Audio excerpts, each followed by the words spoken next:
A family sits together in tense silence. On one side of the table, a father, his face shadowed by worry, hands gripping the edge of the table. There's a pile of cash sitting between plates and untouched dinner. The silence is loud. In Albuquerque, Walter White glances at his wife and son, hiding secrets behind a forced smile.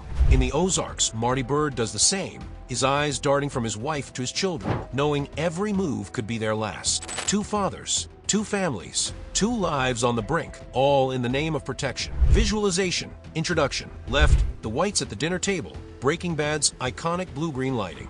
Right, the Boyds, their faces tight with anxiety, in the cold, gray tones of Ozark. On hands, faces, and stacks of money. Music. The scene lingers just a moment too long before cutting to the titles. Ordinary men, extraordinary choices. Walter White is a high school chemistry teacher, quietly enduring a life of disappointment until terminal cancer strikes. He's left feeling powerless, desperate to provide for his family after he's gone. Marty Byrde is a Chicago financial advisor, proud of his sharp mind and stable life, until a drug cartel drags him into laundering millions. Neither man planned to become a criminal, but pushed by circumstances, each crosses a line he can never uncross. Their descent isn't glamorous. It's the story of how ordinary men break. Visualization of Walter in his classroom, distracted coughing, then sitting in a doctor's office receiving his diagnosis, his world going silent. In his sleek office, crunching numbers, followed by the shock and fear as cartel enforcers appear, shattering his routine. Cuts to both men's first steps into crime. Walter in an RV in the desert, Marty staring at bags of cash, both uncertain and afraid. Transformation. The birth of Heisenberg and the Ozark mastermind desperation for survival evolves into hunger for control.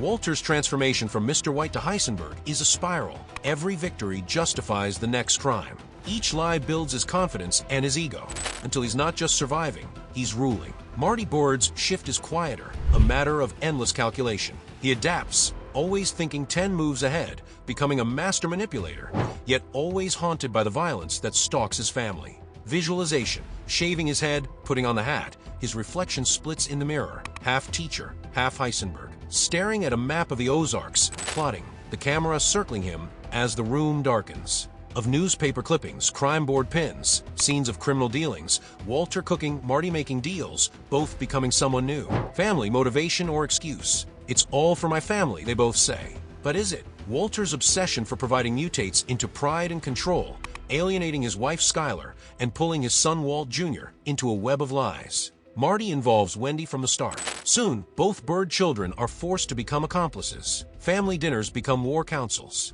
What begins as love becomes the reason for every dangerous step and the justification for unforgivable acts.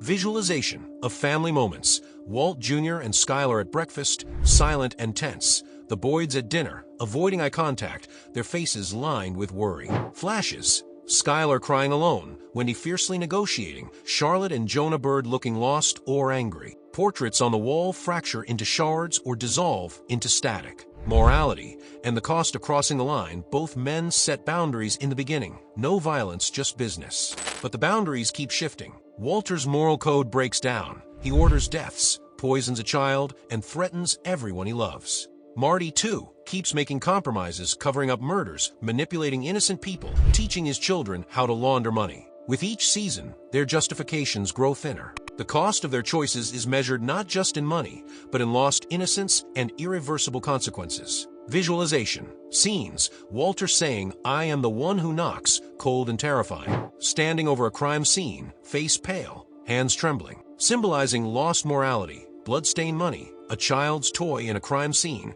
empty bottles of sleeping pills. The psychological toll. Guilt, paranoia, and breaking point's power comes at a price. Walter is devoured by guilt, paranoia, and pride. He becomes addicted to danger, his ego swelling, his relationships dying. Marty is haunted by sleepless nights, endless anxiety, and the fear of losing everything. He never stops calculating risks, never lets down his guard, even with his own family. Visualization. Walter sweating in a car, gripping the steering wheel, his eyes red from lack of sleep, staring blankly at the lake, lost in thought as ominous music plays. Men reflected in mirrors, their faces fractured or shadowed, showing the cracks beneath the surface. Power, control, and the world they build as their empires grow. Control slips through their fingers. Walter craves recognition. He wants the world to know his name, even if it destroys him. Marty tries to hold the pieces together, playing the cartel, law enforcement, and rival criminals against each other, always one step from disaster. But both discover the truth.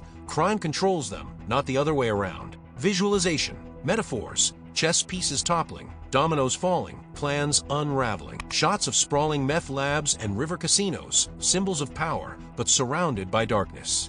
Of both men sitting alone in empty rooms, surrounded by stacks of money, looking defeated. Legacy, what remains after the dust settles in the end. Both Walter and Marty are remembered not just for what they did, but for what they destroyed. Walter's legacy is infamy, a family shattered, a name feared and hated. Marty's is survival at any cost, but with every bond frayed and every innocence lost. Both stories ask, was it worth it? Did they really do it for family or just for themselves? Visualization of news reports, mugshots, and empty family homes. Zoom out on photos of both families, first smiling, then dissolving to gray. Final shot, a close-up on Walter's and Marty's faces, broken and tired, fading to black. Call to action. So, after all the deals and betrayals, who do you think paid the higher price, Walter White or Marty Byrde? Let us know in the comments. Don't forget to like, share, and subscribe for more cinematic parallels. We'll see you in the next one. Visualization, channel logo, montage of iconic moments from both shows. Screen with subscribe button and video suggestions.